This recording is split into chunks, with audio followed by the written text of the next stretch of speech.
Bismillahir Rahmanir Rahim. In the previous video, we talked about the creation of the universe and how it proves that God exists. In this video, we're going to talk about the universe itself, everything around you. Does it show you that there is a masterful designer, or does it show you that it can come about from chance and the design of the universe can come about as a result of random numbers? This is logically untenable. When you look at the universe around you, you see a beautiful crafting of every single facet of our physics life, everything in relation to biology. It all shows us everything perfect. As Allah the Almighty says in the Holy Quran that these are examples, Allah says that inna fi khalqis samawati wal ard waqtila fil layli wan nahar la ayatin li ulil albab. That verily in the creation of the heavens and the earth and in the alteration of the night and the day are signs for men of understanding.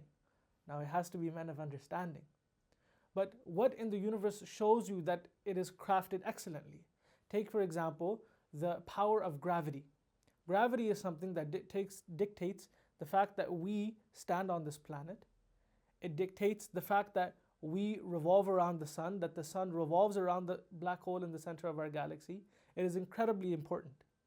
Martin Rees, in his book, Just Six Numbers, which is a bestseller by the way, he talks about gravity. And he says, and I quote, "Gravitation is feebler than the forces governing the microworld by the letter n, about 10 to the power of 36.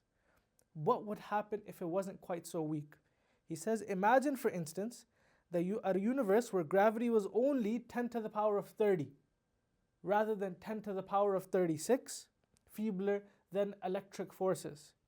Irrespective of whether these planets could maintain steady orbits, the strength of gravity would stunt the evolutionary potential on them.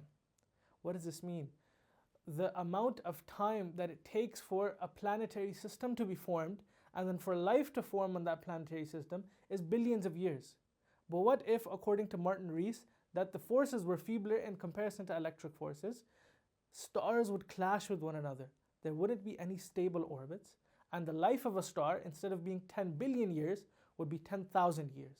And that's certainly not enough for life like you and I to evolve on this planet. It is impossible, given this number, that life could emerge in the span of 10,000 years. So what is the natural conclusion? The natural conclusion is that gravity is constant. It shows us, and its comparison to the electric forces that govern the microworld show us that it has been tuned very finely to be just perfect for us. And there's other examples.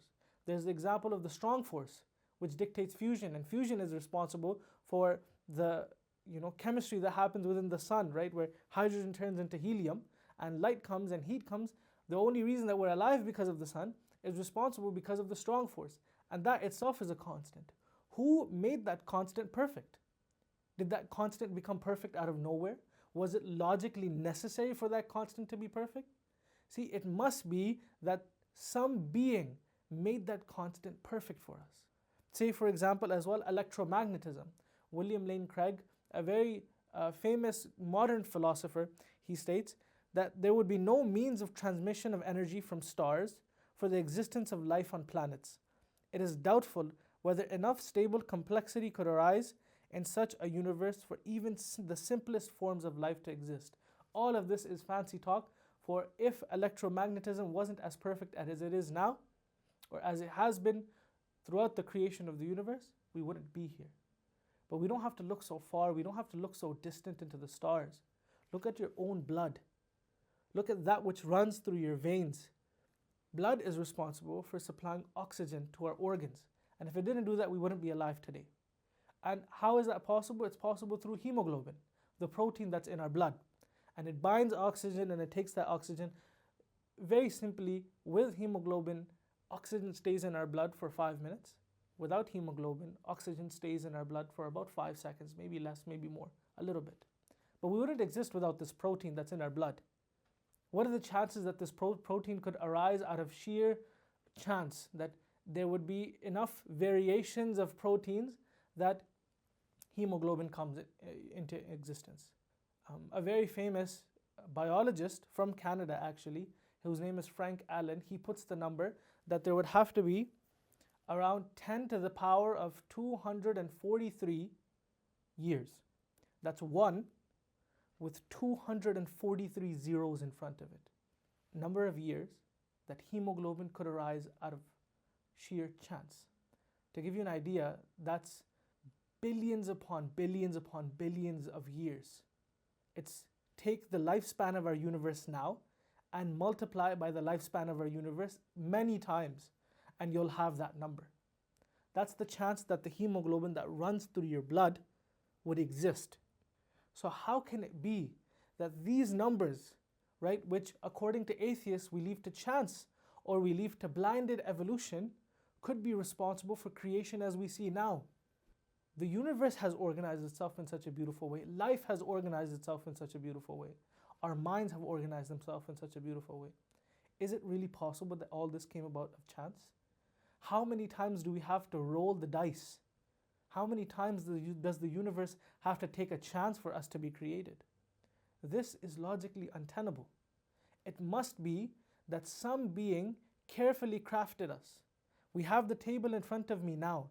If this table is so simple in itself, you wouldn't believe that it came about as a result of chance, that these legs were just there and then this wooden slab would fall on it. If this wasn't the result of chance, then how could every single particle in the entire universe be a result of chance? How could it arrange itself so perfectly? This shows that there should be a God, because the universe around us demonstrates that there is this beautiful architect, and that architect is God. Who is that God, and does that God answer our prayers? Inshallah, we'll discuss this in the next video. Until then, Assalamu alaikum wa rahmatullah.